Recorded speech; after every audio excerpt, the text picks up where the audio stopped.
presentation, I would like this evening just to introduce you X-ray absorption spectroscopies and try to show you how they could be useful to probe outside. And I would like to make a comment on initial thoughts that if you don't have a synchrotron in your backyard that you have, like me, you can just take a car and drive 2 hours from your place and you'll find one that will welcome you to the experiment. So it's quite easy to do this. So I'll just start with a brief history of X-ray absorption on X-ray spectroscopy. Since the first measurement of X-ray photography in before 1895, there was a strong development in following layers of X-ray interaction of nature, and very soon after, just before the First World War, there was a transit-line spectra in X-ray discovery of the transmission of X-rays using X-ray spectroscopy, and the first monochromator has been built during the war, in fact. And just after the war, there was the first systematic absorption study. And if you look at the measurement at the time, and which is surprising, it is the compound that they looked at was uranium and thorium. And it was very early. I mean, I don't know why they choose this different compound. And you see that you can see this, let's say, white line or absorption edge. And it's going very fast because in the 1920s, you have the first clear observation of fine structure at the KH of different elements ranging from aluminium, phosphor, sulfur. And for those that are used to X-ray spectroscopy, if you look at, for example, the vanadium KH, you can guess here that you already see on the time the pre-H of the vanadium KH, which was, I mean, an indication that they already have a very good energy resolution and very similar to the one we have today. And it's finished with one of the Nobel Prize for the discovery and research in the field of X-ray spectroscopy from Japan. And then, let's say, moving the modern time, we have the first correct theory of the absorption process of X-ray by solid molecules. We have the molecular models and the first X-ray absorption spectrum measure with a synchrotron radiation source. And okay, I put the US version. It has been measured at the correct synchrotrons, and the Russian one has another version to measure from what we measure. And the last point, which I think it's important to mention for X-ray spectroscopy, it was in the 60s, late 60s, 70s, it was the first derived of the exact formula from Stern and Sayers. And they apply it on copper, iron, and germanium, and we'll come back on what is exact and what is giving as information to your compounds. And now running to magnetic materials, it's what's a bit later that the Gisela Schultz measured the first X-ray magnetic circular dichroism at the iron KH, and this is a report here. And there was an explanation of this dichroism by Toll and Poloncara in early 92-93, and they derived two some roots that relate X-ray magnetic circular dichroism to the orbital and spin magnetic moment. For you, it's maybe far away in the past. For me, it was just before I start my PhD, so it was a really new field at the time. So my talk today will be, I will make a brief introduction of X-ray absorption spectroscopy. I will, in the second part, try to introduce you how you measure and how you do the measurement. I will just show you the typical absorption beamline, how you record the spectra, and how you analyze such a data briefly. And I will take one example, how you can apply this to study outside, and take a case study which was the ferritic transition on perovskites. And then for sure, in the next few days, if you are interested to ask me if you can do something on your problem, if you have a question on how X-rays can help you to answer, feel free to come and we can discuss that. So, just briefly what happens when I send X-ray on the compound. I have for a process that I can measure the transmission. This is the number of photons transmitted by the sample. I can also measure the fluorescence spectra, which is the radiated photons which have a different energy than the initial one. I can measure photoelectrons, and we have also elastic scattering or inelastic scattering. So all this process happens when you send the light on the compound. And depending the X-ray energy, depending the materials, you can choose one of these channels to measure your X-ray absorption spectrum. So let's start with the first simple one. That I send a monochromatic on my sample and I measure at the end, after the sample, the intensity of the photon I have. We have the very well-known Beer-Lambert law, which gives you that the intensity at the end is proportional to something with respect to the intensity coming. And this is the total linear absorption coefficient of the sample and then the sample thickness. So if your sample is infinite in thickness, you have no photons afterwards. For a crystalline sample, that's quite easy to explain, and it's basically that your absorption coefficient depends only on the X-ray energy, on the atomic numbers of the sample, on the density of the atomic mass sample. And you have a very easy law to understand, and this is really classical. And if you compare this as a function of the cross-section of X-rays as a function of energy, you see that what dominates up to, let's say, a few hundred kilovolts is the photoelectric absorption. So the absorption process is the one that dominates the cross-section.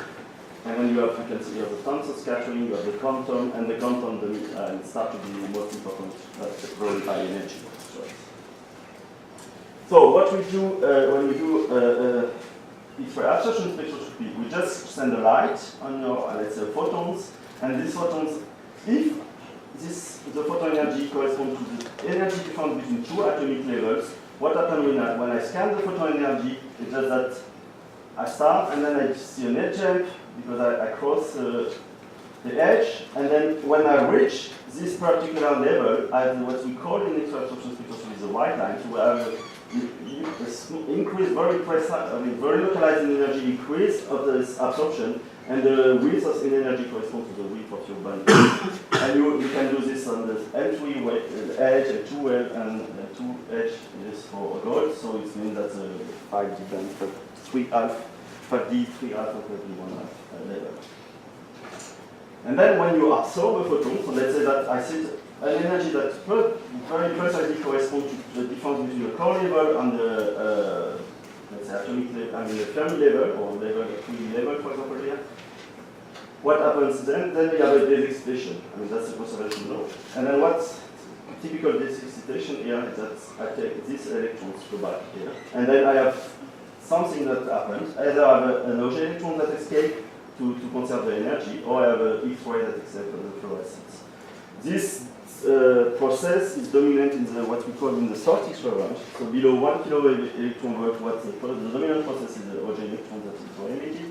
And for higher energy, the fluorescence yield is dominant. So it's depending which one you will measure, depending the energy range. Let's few words. If you look at one absorption spectra, which is typical like that, so you have an agent and then you have oscillation. You have the region just here that we call the pre-edge, and we will show you that it can contain some useful information. Then we have the ZANES, which is the X-ray absorption near-edge structure. And this part provides many information on the electronic structure of your absorbing atom. And then you have the X-ray absorption phi structure, which is all this range here that gives you information on the local ordering of the atom around your absorbing atom. That's a simple case. Now that's what's for K-edge of materials, this is the one. So if you go to L2 3 edge of, for example, iron metal, and then you change completely the energy range, we are more in the 700 eV, you see that we still have this free edge regime. And then we have the X-ray absorption, the ZANES part, and then the exact here. It's a bit, at low energy to be, it's quite funny because you see that we have two main white lines, because it's L3 and L2 edge, and they are very close to each other. So they have this part as the LH of iron, for example, has mainly used to use for the ZANES part, where you can very precisely plot the electronic structure, but also the magnetism part, and we'll introduce you later, the magnetic circular directories. And this energy rank, the exact part, still exists. You can get some oscillation, but it's very difficult to analyze because you have a contribution from the two LH, the 2H. So back on just one equation, that if you look at the absorption can be expressed using the quantum mechanics, and it's called the Fermi-Golden rules. So it expresses the transition probability between an initial state and a final state due to the absorption operators. So you have two terms basically. that you have the first term, it's basically the matrix element of the absorption process, and it's also provided by selection rules, and we'll see later. And it's also another term, it's proportional to another term, which is the density, the electronic, the density of state at the Fermi level. If you assume that you have dipolar transition and you have a simple term, I mean, you can express this operator like in very simple terms, it's a dipolar term and the quadripolar polar term. And the main term that dominates what we call the dipolar term, but you see that in some particular case we have contribution of quadripolar transition that are usually negligible but can give some very interesting information. So you have the well-known dipolar selection rules that for the what you call the KH, for example, is the transition from the S state to a P state. For example, for iron, that the KH, you come from you take an electron from 1s and you go to the 4p level. At the LH of iron, you will take 2p electrons and you will move mainly to 3d electrons, and then you have, for example, for the uranium or the rare earth compound, like the MH, you start from the d level and end up with the F state. But if you, depending what you want to do, I mean, plot either the D states, or I mean, the electronic structure of the D level, you go off with your compound, you choose the LH and you can plot them. If you have a compound or a compound that have a F level in it, you just select the energy corresponding to the MH and you plot the electronic structure of the F level. But it's really important that thanks to these dipolar selection rules, you can choose which electronic level you can plot in your experiment. Another point which is very interesting from the absorption of a photon, that it's a very fast process. The lifetime of the core, so the time you have a core when you eject one electron to the bound, to the Fermi level, it's roughly the estimated time is 16 seconds, and then you have a relaxation time of the electron which is in the Fermi level and go back in the deep level. It's in the same energy scale. So what is important to remember is that basically when you do an X-ray absorption spectroscopy experiment, you take a snapshot of your perturbatory materials. And this is very important in some cases. For example, if you have a fluctuating order, like if you have a ferromagnet that fluctuates very fast, depending on the technique you use, you can see different things. And what's important with X-ray is that you have a very fast clock, and you can very. And that's as recent. I will show you in my next talk that this allows us to do very fast experiments down to the femtosecond region. So now we have two worlds in the X-ray absorption spectroscopy community. That was we call mono or multi-electronic approach. Let's take the famous nickel oxide very much. If you measure a nickel at 2 and 3H, you have a very strong white line with very sharp features that are very localized in energy.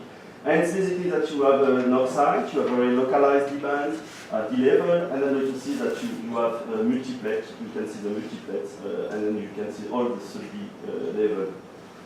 And then to calculate this spectra, you use what we call a multiplet approach, but only using a monoatomic approach. So you consider, so you calculate, let's say you do atomic physics and you make all the transition on only one atom. If you look at iron cage in the compound, you have something which is much broader. And what you see that here, to interpret this spectra, you have a non-localized finite state, because it's a 4p level of iron, which are very broad. And you need to add what is called a monoelectronic approach, but you can do it on a real cell using bond structure calculation. So depending what you probe, you will have to use two theories to interpret the spectra. And I will just look at the end one example of this kind. And then unfortunately life is a nightmare, that most of the compounds are somewhere in the between. Like for example, if you take iron and you measure at the LH, and then iron is not localized, it has a D band. So you have something broad, only one feature, and you cannot use either one or the other one to really calculate the spectrum. So this particular case is just something which is still under evaluation from theoretical point of view, how to the best way to interpret quantitatively the spectrum. So I just give some information of some typical edge. For example, carbon is normally KH. Iron, you have a KH 700 kilowatts, 700 for the L2, and 52 for the MH. And this one seems funny, but it's the one that most of the people use using free electron laser these last few years. And what you measure, let's say that the KH, for example, the silicon KH, so this is a measurement. You take the silicon density of state, you say that you have transition of, you have element, matrix element, and then times the density of state of the density of the state. So you take this silicon density of state, you have just to shift it a bit because you have to account of the core that have the potential, attractive potential. You just shift your silicon density of state, and you see, you do it like that, and then it's very similar. So you have a very good quantitative between the experiment and the simulation, give you that you are able to plot directly the density of states of your compound. Another funny thing that deeper is the edge, shorter is the lifetime, broader is the edge. So let's take Jaouen1 KH at 10 kilovolts. You see that you have a very, you can see some feature. You have nitrogen KH, which are very low energy, much well structured things. And then the extreme inverse, it's indium KH. You see that it's indium KH is at roughly 30 kilovolts. You take, a very deep core level, and then you have something which has almost no future atoms. And this is also important because much of your spectra is as a feature, more you are sensitive to derive the density of states. So you have to combine the information you can extract with the spectra as a core all lifetime. So just another important thing that X-ray absorption spectroscopy, if you want to just do first analysis by eye, is very sensitive. Let's take copper metal. So this is a KH of the copper metal, the black one. So you see that you have almost no white line because copper metal, the divan is almost full.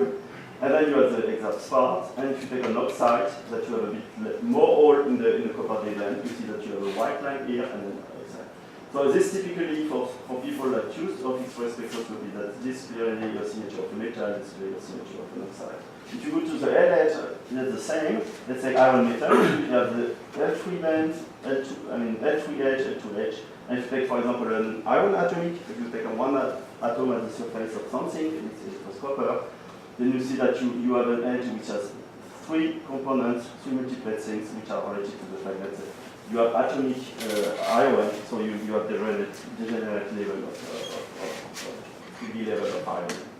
So it's easy by eye to see if your compound is metallic, is an oxide, and it's show also that it's very highly sensitive to the electronic structure.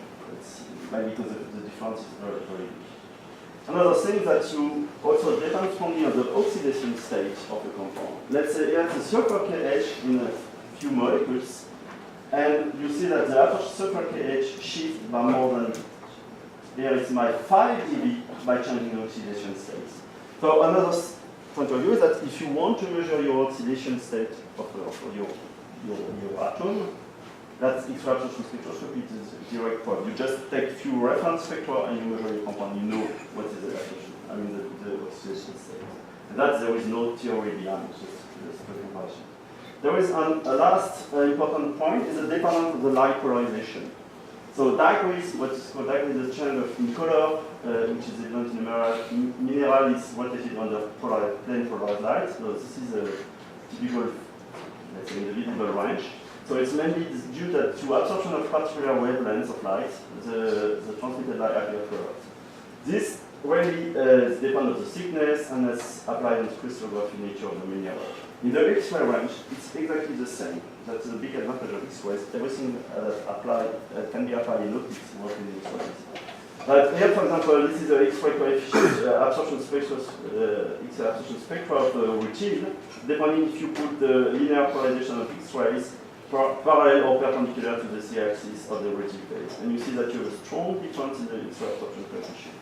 And this is what rise what we call the linear dichroism at the edge of the titanium oxide. So just to summarize, the absorption is a very strong effect in the X-ray range. It's not difficult to measure. You have a chemical selectivity. You can choose either to probe to measure the KH or the cobalt KH, so you probe the density of state either of iron or cobalt. You have an orbital selectivity. If you take an iron, you measure the KH, you probe the 4p state, you measure the LH, you probe the 3d band. You are sensitive to the oxidation state, you are very sensitive to the local symmetry, and you have also a sensitivity to polarization from dichroism. That's important. And last thing is that that's most important now. That's also. Then you have several base spectroscopy techniques. You have photoelectron, you have RICS. I think last week you have a speech on inertics scattering. You have also different detection mode. Either you can measure photo diffraction, measure photo, and then you have spatial resolution. Most important part is this. What I want to call a few words. XANES is usually referred as an EXAFS. It's a near-edge X-ray infrastructure when applied to surface molecule. EXAFS when you look at the surface. So you have a lot of variety of spectroscopy. The EXAFS is sometimes used to describe the full spectra, and you have, which is important, another zoology of name, that for the different dichroic measurements using X-rays. So you have the most famous one, which is called XNCD. You have also XNED, which is X-ray multiplanar, because you have XNCD and XNLD. I will show you later. And what can be applied in X-ray absorption spectroscopy can also be done in extraction. And you have different, so you have also, using virtual absorption, you have the XANES, resonant X-ray scattering. So you do the same in diffraction. So you measure the diffraction intensity as a function of wavelengths.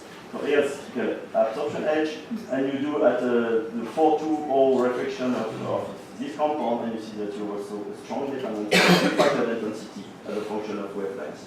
That I will show you in 2 days how it will be useful. You have also similar things that if it's not X-ray used, but if you use an electrons, you see that this kind of experiment has been done recently in the microscope, that you have the same information as X-ray absorption, and then this is X-ray absorption, this is electron magnetic spectral dichroism. So you have the similar information using the electron as an incident particle. The cross-section is quite a bit different, but it's the same. So on a practical point of view, when you come to, you have to go to a synchrotron, that's not difficult, and I will just introduce you to realize the way of working with spectra and how you analyze the data. So just main feature of the synchrotrons as many features. So you have general energy, you have high intensity, you have polarization, and you have something which is also important. You have a small conical beam, and you have a degree of current of the X-ray beam, which is quite important. And last thing is you have an inherent time structure of your synchrotron X-rays. And then for free you can do also time resolution measurement. So just I skip this just to say that beginning with 50 we have improvement in the new source. This was, I think this right now is somewhere here. And you have the last generation of source that is called free electron lasers that are here and generate pulse of 100 femtosecond X-rays that can be used also to do spectroscopy. So just I forget this. And then a beam light is typical things like that. So you turn from a source, and the last generation that you have ondulators, and then you have through optics that collimate your beam, focus your beam at the sample for here, and monochromatize your X-rays. Because basically what you have here, it's a white beam, and then you need to select the proper wavelengths to measure all the veritable elements. What's important in the soft, this is the Soleil demo beam line, which is for the soft X-ray absorption spectroscopy beam line, and it has been optimized for direct measurement, which is high stability and high reproducibility in energy. And he has an end station which allows to go to 1.5 kV, 7 Tesla magnetic field, and has a lot of propulsion things. And the experiment looks like that. So it's not easy to be able to run such an experiment, but as when you come to synchrotron, we will run the experiment for you. So that's a big advantage. And we have all the propulsion technique of the surface. And come back to our measurement. From the experimental point of view, if you have a uniform, if you have a uniform sample and semi-transparent sample, or you use a direct. That's so. You have the first common and easy to interpret is the transmission configuration. But in the soft X-ray, that means that we need 100 nanometers thin sample and uniform sample. not necessarily easy to obtain. So you have other measurements, which are the total electron leak. So you measure the photoelectrons. So that's a big drawback, that due to the limited escape depth of the photoelectrons, the total electron leak only probes the sample surface, few nanometers. And that's something you have to remember. That when you do a soft X-ray experiment, you only probe the sample, the surface of the sample. But you can also measure the, okay, you can also collect the electrons in a laser. You can also measure the fluorescence, but that's if you want. So total electron leak, as I said, as an electron depth, and it's only a few nanometers. And then if you want to see how much you can probe, you need to correct your spectra by some words that has been done here. That's a typical things. And another way to measure absorption spectroscopy is to record what you call the fluorescence. So you record the emitted photons. So the fluorescence it's very, it's favored at high energy beamline because this is a linear process. If you detect photon using diodes, you have a sensitivity almost to the bulk sample. When we are speaking on thin film, you report all the thin film. The big issue with fluorescence that is not really proportional to the absorption coefficient because you have self-absorption effect. That your photon emit on the back of your sample has a probability non-negligible to be reabsorbed when you try to go out of your sample. So you have a distortion of the exact amplitude, and this has to be correct. It's not easy to be done. And you have a reference that explains how you can do it. When you measure, which is also important that you have to measure intensity of your incident beam, that is typical here, that's at the L2H, the intensity of the beam line, and you see that you have noise. This is what you call the top one of the machine, and then you have noise in your measurement. And then you have the total electron of the sample, so you see that the spectra is a bit disturbed, but then on a good beam line, if you do the ratio, you recover a well proper edge. And that is very important to also discuss with the beam line scientist, because it's not easy to be done. Okay, exhaust at high energy. So as I say, DNS gives you information on the 3D arrangement, the local symmetry, and the electrolyte structure. And the exhaust part is simply, you can see it as you absorb an edge, and you absorb the photons on an atom. It's re-emitted away that is backscattered on the neighboring atoms and modulates the intensity. And this is typically what you get in exhausts. And this is easy to interpret, that people in the 80s make a simple formula, that simple sinus function, that you can see that the way you have a photoelectron that leaves the absorbing atom, it's catching from the level atom, and returning it back to the absorbing atom. And you derive the formula, which is give you the exhaust, which is give you that F50, and you have a phase shift on amplitude, and that gives you some parameters as well. R here, depend on the N here, which is the connection number of the neighboring atom, and you have you have the Bauer function, because if the atoms are slightly moving, you have to increase some noise. And just by extracting this oscillation like that, and fitting with such a formula, that here this, and you wait, that's particular things, or you do this is the exact spectra, and you make a transformation, you can see that directly the first neighbor shell is at this 1.9 angstrom, and then you have the second neighbor shell, which has 2.4 and then 4 angstrom. So this really gives you how far away are the first, second, third neighbor shell in your atom. And which is important with exhausts, that is a very, and then you can fit your data and then go back. The important part with exhausts, this is a very, very precise technique. It's 2 orders of magnitude more precise than X-ray diffraction. The drawback of exhausts is that you have to have a good idea of what is your sample. This, because it's very easy to fit such a spectra with a sign, a few sign function. So if you have a good idea of your spectra and you really want to measure a precise distance with a function of any parameters, that exhaust is very poor. If you don't know what is your sample, just don't try it. So just to resume, exhausts on DNS is very powerful, and which is important that they can be studied in glass amorphous on liquid system. You don't need any order because you absorb on one atom and you backscatter on the neighboring one. You can do on solid solution, you can do all these things, and that is very important. And now I come back to the second part, which is dichroism in X-ray absorption. So now you do the same X-ray absorption that I've done, show you before with LH and L2H, but you do it with circular left or right polarized light. What happens when you go in left polarized light, you take an electron spinner and you favor it to this, here you don't have empty, I mean you don't have hole, so you have no transition. And if you go to the right position, you favorite one electric spin electron, and you feel this hole. That means that if you look at the different intensity, you have a strong difference in absorption coefficient. And for example, in the ferromagnet like iron, I mean, there's more than 60% of difference in the absorption coefficient, which is very strong. And this is what we call the XMCD, and you have the difference between XRS for left and right polarization, and you have these typical curves. But as I said, you have different dichroism. The first known is the XMCD here. It's for to probe the ferromagnetic material. So depending on the direction of the moment, my ferromagnetic moment with respect to the light polarization, you have a different cross section. But you have several other ones.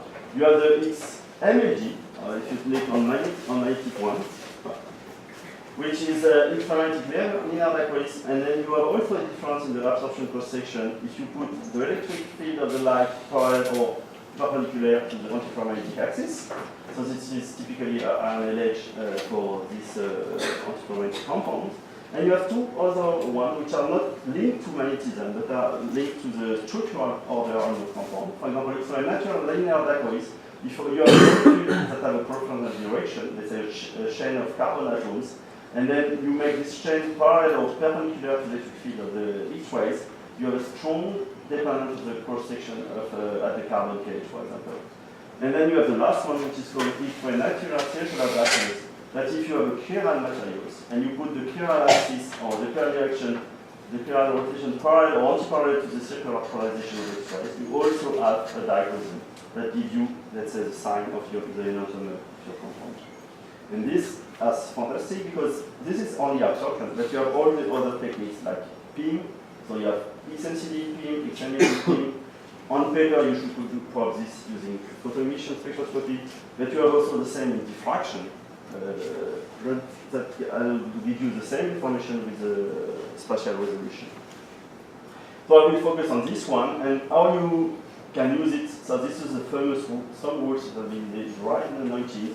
That if you take your absorption and your XMCD, you have basically that the magnetic orbital moment is proportional to the number of holes. That's something you have to know. And then it's proportional to these two, this integral. So you take the integral of your absorption spectrum, you give you a number, which is here. And then you take this Q, which is this value here, you integrate the XMCD, and this gives you the magnetic orbital moment. If you look at the spin moment, it's basically the difference between these two error and then the number of holes.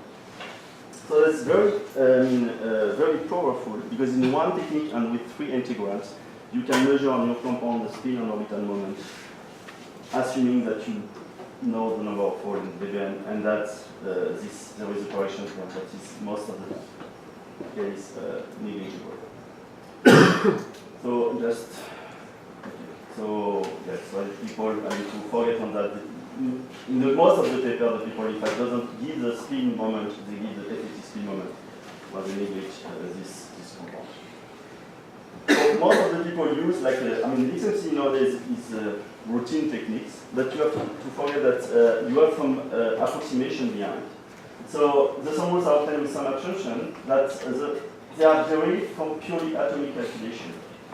So, which is not true because, for example, metal iron, if you apply XMCD, you give the numbers, but iron is not atomic like the compound, it's a band. So you have, let's say, typically 10% of error on that. They neglect all the contribution from the transition, for example, for the P2S. If you take a 2p electron and then you make, you have also a probability to transit to S level, which also gives you a few percent in the error bars. You have also, in the data list, you need to separate pretty well the L3 and the 2H. This is true, for example, for iron, cobalt, and nickel. This is less true for vanadium and titanium, where all the L2 and 3 are so close in energy that you cannot separate them. You have also some way to to make an error is the number of holes that you frequently not know, and the polarization rates. So just keep in mind that if you want to extract from intensity a number, you have something like 30% uncertainty at the best. But what is very powerful if you want to make a measurement as a function of parameters, speed, temperature, whatever, that is very powerful. So be careful if one day you make an uncertainty measurement and you give some numbers in the paper to put the correct error box. So the data acquisition, okay, I will not enter like that. So just to resume, intensity is an element selective probe of the manipulation. It allows the determination of spin on orbital magnetic moment. It's proportional to M along the propagation vector. So in case of ferrimagnetic and parametric system can be probed using intensity. It's a spectroscopy technique, so you can derive more than the moment, the electronic structure, the ligand field around the atomic atom. And if you add also spatial resolution, like its spin or time resolution, it can be done at the temporal beam so it's you can do a lot of things. So now that I think yes. So I would like to finish to show you how X-ray spectroscopy can be applied to a case study, and I will look to the ferritic phase transition in titan peroxide. So I think everybody knows all these compounds. So you have either a ferritic system, you have a ferritic or ferroelastic, and then you have ferritic compounds in the family. So I just skip this. I will take we have decided a few years ago to study the family of titan oxide of 3. And depending the scattering, it can be either ferritic or anti-distorsive. You have all the, so for example, Beat titanite transition as a function from tetragonal to cubic at high temperature. Function titanite cubic to tetragonal, which you cool it down. And you have Riley, what we started this study, it was 10 years or 8 years ago. It was, we would like to revisiting this high pressure phase transition by X-ray spectroscopy. This has been done using ZAFs, but there was a lot of NMR study, and that's something I want to point out, that X-ray spectroscopy clock is faster. And there was a strong disagreement between NMR and X-ray spectroscopy. And there was also a lot of study by X-ray diffraction that gives some information on the phase transition. But here we want to look at, because Vaness is really the culprit. So the question was, is there a phase transition that corresponds to a real dispersion of the local polarization, or just a loss of the long-range order? And then X-ray diffraction can probe all in this, as well as X-ray absorption spectroscopy for this part. So just experimental access, experimental beam at the site on the beamline 12, or the Soleil-Lucia beamline, where we can do high pressure measurements. Because beam size was 10 by 200 microns or 2 microns at the Soleil beamline. And it's important to have a huge photon because titan KH is at 5 kilovolts, so it's here. And if you look at the transmission by the diamond on itself, which was the media to apply pressure, we have almost, if you zoom here, at the 5 kilo, we have less than 1% of the X-rays that go through the on itself, on the sample. Just if you look at the effect of titan KH, if you look at the zoology of the titan KH for different compounds, so here it's for an ferritic, so it's I think it's lead titanate. You have this formula for barium titanate, which is also ferritic. You have this absorption H, and you have all the family, which is important that the people in this paper write that the intensity of the B peak here, which is here, is really directly proportional to the displacement of the titan atom in this oxygen octagon. And that is, the first approximation, you just measure the intensity and you know how much the titan atom is displaced. So if for example, function titan, which is cubic, you have a very small B point. If you do, so if you do function titanite, you measure the Vaness, you do the linear dichroism, so you put linear light perpendicular or parallel to the axis of the function titanite, and you see that you have a dichroism. The question was at the time, what do we have X-ray linear dichroism on such cubic system? But I see that to have a dichroism, you need to have a breaking of symmetry, and it's because X-ray absorption spectroscopy, it's only if you take a dipolar transition, you have a tensor from 2, which is isotropic in a cubic system, but then you have a quadrupolar electric transition, which is also a bit more complex. And then unfortunately, in this particular case, either signature. So what you do when you measure titan pH in a titanate, so you have where is the measurement? So you see that you have several features at the pH, and then you have the white line. So as we call it P1, P2, P4, P4, and then you have also a small one here. So if you do a bond structure calculation, just using bond structure calculation, you get the black curves. You see that you have the P1 here, you have the P2 peak here, and then the P3, 4 are here. So for all these bonds, it's okay. What is wrong that the intensity of these two peaks are not as wrong, and the position are also not good in energy. So the question was how we can understand all these peaks. So you can look that you have dipolar transition and quadrupolar transition.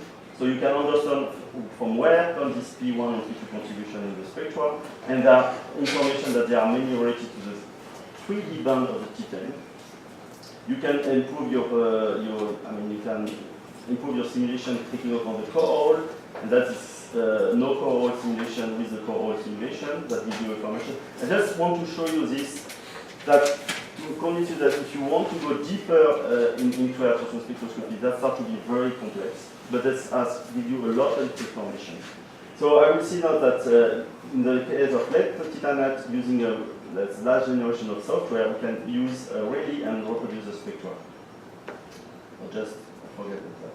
So I just want to recall that in the X-ray absorption at the titan pH, we have these 5 peaks. The first one is the amplitude and position linked to the local symmetry and to the core hole of the D-band. The P2 is also dependent on the PD mixing of the system approach site, local effect and core hole, and the other one is due to neighboring atoms, an overlap between bands and neighboring atoms. No, just skip this. No. Yeah, okay.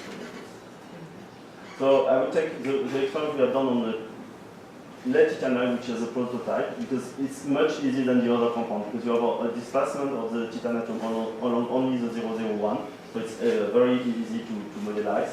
It has been well studied by X-ray diffraction, and the big disadvantage that you have the lead atom. This is not only experimental point of view a real problem, because you have a strong absorption, but for the simulation, I mean the lead CS lone pair is very difficult to account in modern simulation.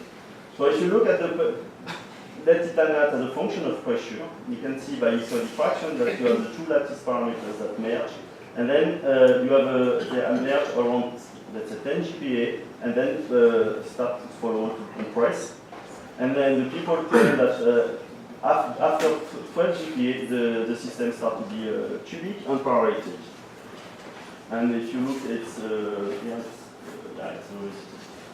that was what X-ray diffraction said. If you look from X-ray absorption spectroscopy, what we have done is that we do the same, and we measure the absorption pH as a function of pressure.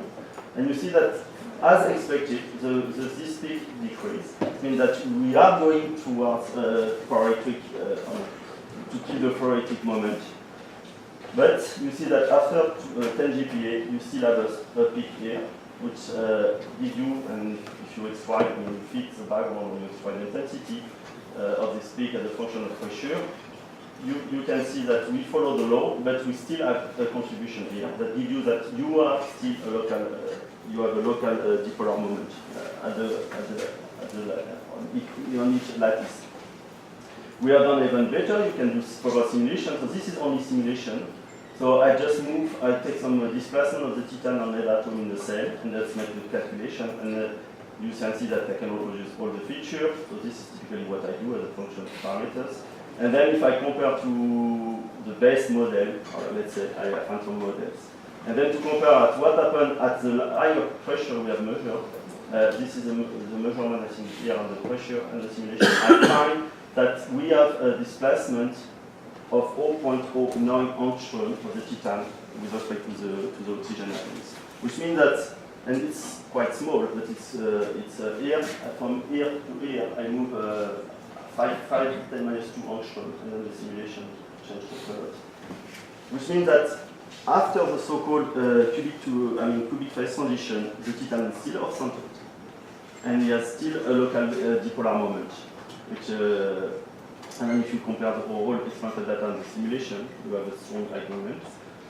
And So the conclusion from the X-ray absorption spectroscopy point of view, that I compare the lead position and the lead off-center position and the titanium position. At this phase transition, we still have a titanium which is off-center. So from the X-ray diffraction point of view, it's clearly a cubic symmetry and then a non-ferroelectric compound. From the X-ray absorption spectroscopy point of view, we are going through a cubic symmetry, but we still have locally a dipolar moment, which loses long-range order. It's important that I would like to try to, with this example, to understand that depending the technique and within X-rays, if you do X-ray diffraction or if you do X-ray spectroscopy, you can see different phases of the same problem. So you have to really choose the one you want to use to your problem. So it was another paper later on, after our paper, that showed that they suggest that there was increasing the pressure by diffraction and what they call reappearance of the ferroelectricity about 10 GPa, which was tried to explain why we still see a dipolar moment. So we have done higher pressure, then this new paper reappearance of the ferroelectricity above 13 GPa, and we have done recently a more higher pressure, we still have a local moment. That's the constant. And so as I said, I can measure local displacement as a function of, so in that case it was high pressure, but I can do it and give a very, very precise distance of displacement. This was for a simple system. If I go, for example, to the Wayne disper of site, when I substitute titanium by zirconium, I can do the measurement.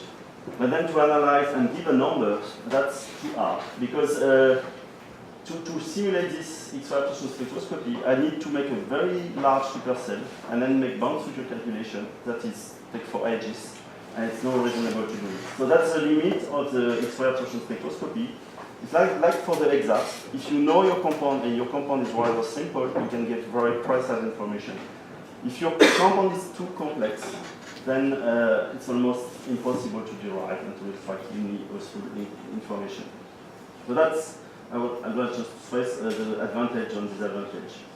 So this conclusion. So I will just try to show you that, in fact, X-ray spectroscopy is an adapted tool to probe a multiferrous compound. It has a very high sensitivity. For instance, we can measure a film down to 0.1 monolayer, which means that few atoms at the surface. We can probe small sample. I mean, the typical X-ray beam size is in the range of a few tens microns. We can probe diluted samples. With spectroscopy technique, we can have clinical and orbital selectivity. So you can selectivity probe your compound, or if you have a multi-layer, or if you have different atoms in your compound, you can choose which atom you want to look at. You can derive quantitative magnetic characterization precise response to specific question, like you can derive the magnetic electronic structure. And which is important that in all the beam lines in the world, at least in Europe, more and more experimental condition has been adapted to the new field of spectronics that you can apply on the sample strain or electric field or magnetic field or change the temperature and heat the sample. That's something you can, as I said before, you can go to your favorite cyclotrons to do the experiment. Just to conclude, and I will be a bit in advance, that from the first experimental experiment, spectroscopy experiment that has been done in the, let's say, 19th century, spectroscopy is now widely used to combine chemical and orbital selectivity. You can also use dichroism to give further response on the electronic structure and magnetic structure. And now we have nowadays calculations that allow you to go more quantitatively in the use of your data.